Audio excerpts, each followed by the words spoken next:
अस्सलाम वालेकुम, कैसे हैं आप सब। अल्हम्दुलिल्लाह मैं बिल्कुल ठीक हूँ। और आज की वीडियो में मैं आपसे बात करूँगी कुछ मनी सेविंग आइडियाज़ की कि हम किस तरह से बचत कर सकते हैं और काफ़ी सारे पैसे मंथली बचा सकते हैं। और पूरे 13 पॉइंट्स ऐसे शेयर करूँगी कि जिन पर अगर आप अमल करेंगे ना प्रॉपर, तो आप अच्छे खासे पैसे बचा सकते हैं। और सबसे पहला जो पॉइंट है ना वो है don't spend money on clothes. And believe me, मैं बहुत ज़्यादा ना पहले शॉपोहोलिक हुआ करती थी, और बहुत ज़्यादा तो नहीं लेकिन मैं अच्छे खासे सूट बाय कर लिया करती थी। वैसे देखें, अगर आप जॉब करते हैं ना, टीचिंग वगैरह करते हैं, कोई जॉब करते हैं, तो तब तो ठीक है आप जाएँ बाय करें, लेकिन एक लिमिट में बाय करें। ये ना हो कि आप बस 2 से 3 दफ़ा पहने और वो कबर्ड में ऐसे ही पड़े हुए हों। और अगर आप जॉब नहीं करते हैं, हाउस वाइफ हैं, तो बस आप 6 से 7 जोड़ी घर के लिए रखें और बस 3 से 4 जोड़े आप आने जाने के रखें। एंड बिलीव मी, मैंने इस साल आई थिंक 1 या 2 ही सूट बाय किए होंगे, क्योंकि इस साल मैं शिफ्टिंग में बिज़ी रही तो मुझे बिल्कुल भी टाइम नहीं मिला। And seriously it's been 6 months और मैंने अब तक कोई कपड़े नहीं ख़रीदे। लेकिन मैं आपको एक बात बताऊं, मैंने बहुत ज़्यादा बचत की है। और बहुत सारे मुझे मैसेजेस आते रहते हैं कि माहे का नया आ गया है, मुस्लिन का नया आ गया है, माया बी का नया आ गया है। और पहले मैं फ़ुज़ूल में ऐसे ही सर्च करती रहती थी और बाय करती रहती थी, और मतलब बहुत ज़्यादा मेरा एक्सपेंस हो जाता था। बिलीव मी, इसका कोई फ़ायदा नहीं होता है। कपड़े सिलवाओ, पहनो और अलमारियों में भरो। And the point number 2 is baking at your home. Baking का तो हमेशा से ये है कि मैं कभी भी बाहर की चीज़ें नहीं लेती। मेरे तकरीबन मेरा 1.5 साल से कुकिंग चैनल है और मैं बहुत सारी चीज़ें बेक करती रहती हूँ और घर पे ही बहुत ज़्यादा रीज़नेबल पड़ती है। अभी कुछ दिनों पहले ना हम एक बेकरी पे गए, बहुत रीज़नेबल सी बेकरी थी। तो वहाँ पर हम लोगों ने छोटे छोटे केक बाय किए और थोड़े से पफ्स लिए, जो क्रीम पफ़ होते हैं वो। और बस थोड़ी सी चीज़ें हम लोगों ने और बाय की थी और 1400 हमारा बिल बन गया था। और घर में ना हम थोड़ी सी अमाउंट में बहुत सारी चीज़ें हम लोग बना सकते हैं। और अगर आपको बेकिंग नहीं आती है तो आप सबसे पहले कपकेक से स्टार्ट कर सकते हैं। बहुत आसान है कपकेक बनाना। फिर जब कपकेक्स में एक्सपर्ट हो जाएं तो आप सिंपल केक बनाएं और फिर सेवरीज बनाएं, और उसके बाद आप पफ पेस्ट्री पे भी काम करना स्टार्ट कर देंगी। तो देखें, बच्चों को ना बहुत ज़्यादा बेकिंग आइटम्स पसंद होते हैं, तो आप उन्हें घर से ही बना कर दें ताकि आपको बहुत ज़्यादा रीज़नेबल पड़ेंगे। And the next important point is budget your money. मैंने बहुत सारे लोगों को ऐसा कहते हुए सुना है कि 15 तारीख से पहले ही हमारी तनख्वाह ख़त्म हो जाती है। एंड बिलीव मी, मेरे साथ ऐसा कभी भी नहीं हुआ, अल्लाह का शुक्र है। हमेशा मंथ स्टार्ट होने से पहले ही मुझे पता होता है कि कितना मेरा बजट है और कितने बिल्स में जाएंगे, कितने ग्रॉसरी में जाएंगे, कितने बच्चों की फ़ी में जाएंगे और कितने पेट्रोल में जाना है। और एक दफ़ा बनाएंगी तो आपको प्रॉब्लम फेस करना पड़ेगा, लेकिन नेक्स्ट टाइम बिल्कुल भी प्रॉब्लम फेस नहीं करना पड़ेगी। और आपको पता होगा कि आपने ये चीज़ इतने इतने में खर्च करना है और ये चीज़ आपको न्यू बाय करनी है जो आपके बजट में होगी, और कितनी बचत करनी है। और हमेशा बजट ज़रूर बनाइए अपनी पे के और अपने रिसोर्सेज के अकॉर्डिंग। और अगर आप चाहते हैं कि जो बजट मैं बनाती हूँ मैं आप सबसे शेयर करूँ, तो इंशाल्लाह मैं आप सबसे ज़रूर शेयर करूँगी। कमेंट बॉक्स में ज़रूर लिखिएगा। और कहते हैं ना कि दुनिया का सबसे मुश्किल काम है पैसे कमाना और सबसे आसान काम है पैसे उड़ाना। और कोशिश करें कि अपना बजट ज़रूर बनाएं ताकि आपको ये प्रॉब्लम फेस ना करना पड़े कि तनख्वाह 15 तारीख से पहले ही ख़त्म हो जाती है।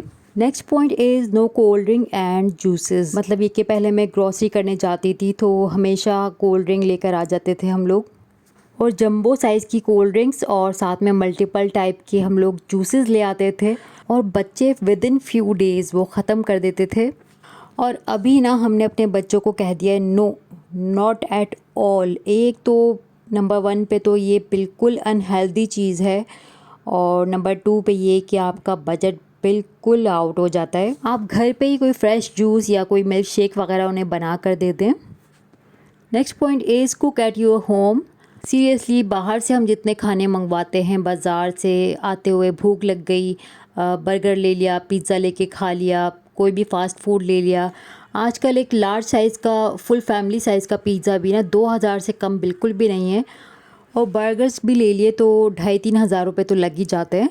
और बिलीव मी, मेरे बच्चे हैं तो उनको बाहर का खाने की बहुत ज़्यादा आदत थी, और मेरे हस्बैंड भी बहुत ज़्यादा फूडी हैं।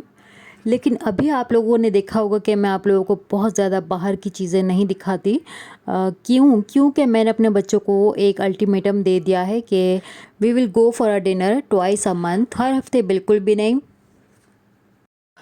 और आप लोगों ने मेरी वीडियोस में नोटिस किया होगा कि मैं बाहर की चीज़ें अब बिल्कुल भी नहीं दिखाती। अल्हम्दुलिल्लाह मैं घर पे ही खाना पकाती हूँ, लेकिन हम लोग मोस्टली वीकेंड्स पे जाकर बाहर डिनर कर रहे होते थे। एंड बिलीव मी, घर पे ही खाना पकाना and not buying from outside, और उससे मैंने अंदाज़ा लगाया कि मैं कितने पैसे बचा सकती हूँ। और जब भी खाया करें तो बाहर जाके खाया करें, घर पे मंगवा के मत खाया करें, इससे फील भी नहीं होता कि कुछ अच्छा सा आपने खाया है। और विंटर्स हों और सूप और कॉफ़ी ना पिया जाए, ऐसा तो पॉसिबल नहीं होता है। और कॉफ़ी और सूप ना सभी को बहुत ज़्यादा पसंद होती है, और कॉर्न सूप जब हम रेस्टोरेंट में जाकर पिएँ तो 300 से लेकर 400 तक का एक बोल मिलता है पर सर्विंग।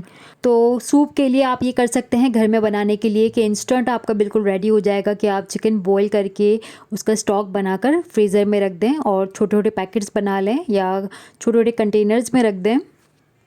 तो बहुत ही इंस्टेंटली आपका सूप रेडी हो जाएगा। और कॉफ़ी के लिए भी आप उसका फ्रोथ बनाकर और फ्रिज में रख सकते हैं 1 वीक के लिए, और जब भी आपको कॉफ़ी की नीड हो तो आप बस इंजॉय कर सकते हैं। और नेक्स्ट स्टेप होगी कि आप बल्क बाइंग करें, यानी कि ज़्यादा क्वांटिटी में चीज़ लें ताकि वो आपके काफ़ी दिनों तक इस्तेमाल हो और आपको चीप प्राइस में मिले। जैसे ना टमाटर कभी कभी बहुत ज़्यादा सस्ते हो जाते हैं, तो मैं क्या करती हूँ 3 से 4 किलो लेकर उनके टोमेटो प्यूरी बनाकर और फ्रीज़र में फ्रीज़ कर देती हूँ छोटे छोटे पैकेट्स बनाकर, और फिर मैं हांडी में यूज़ कर लेती हूँ।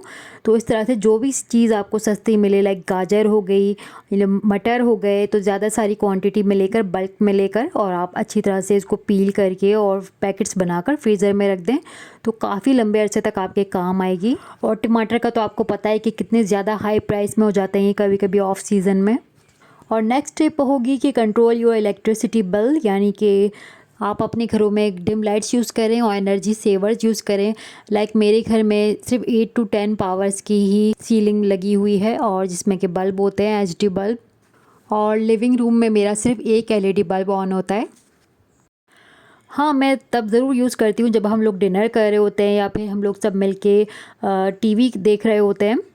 और पीक पावर्स में आप लोग अपने तमाम एक्स्ट्रा जो बल्ब होते हैं उनको आप ऑफ़ कर दें। उस टाइम पर आप आयरन भी यूज़ ना करें और कोई माइक्रोवेव वगैरह कुछ भी यूज़ नहीं करती हूँ मैं। और पीक आवर्स का तो आपको पता ही होगा 5 to 11 होते हैं, और इस टाइम पर यूनिट के रेट डबल से ट्रिपल होते हैं, बहुत ज़्यादा रेट होते हैं इस टाइम पर। और माइक्रोवेव, टीवी और डिस्पेंसर का स्विच बोर्ड रात को बिल्कुल बंद कर दिया करें, क्योंकि वो पावर ले रहा होता है, बिजली ले रहा होता है। और मेक श्योर किया करें कि जो भी एक्स्ट्रा बटन ऑन हो रात में तो आप वो ऑफ़ करके सोएं। मेरे हस्बैंड डायबिटिक हैं, तो बहुत ज़्यादा मेडिसिन लेते हैं, तो उनको बहुत ज़्यादा ना गर्मी लगती है, तो रात को वो एसी के बगैर नहीं रह सकते हैं, तो बिल हमारा बहुत ज़्यादा इंक्रीज़ हो जाता है, लाइक 20,000 प्लस ही आता है। तो मैं क्या करती हूँ कि थोड़े से 1 से 2 घंटे के लिए मैं पीक आवर्स में फ्रिज को बंद कर देती हूँ, इससे भी बहुत ज़्यादा फ़र्क पड़ता है। और नेक्स्ट टिप होगी कि आप ग्रॉसरी लिस्ट बनाएं।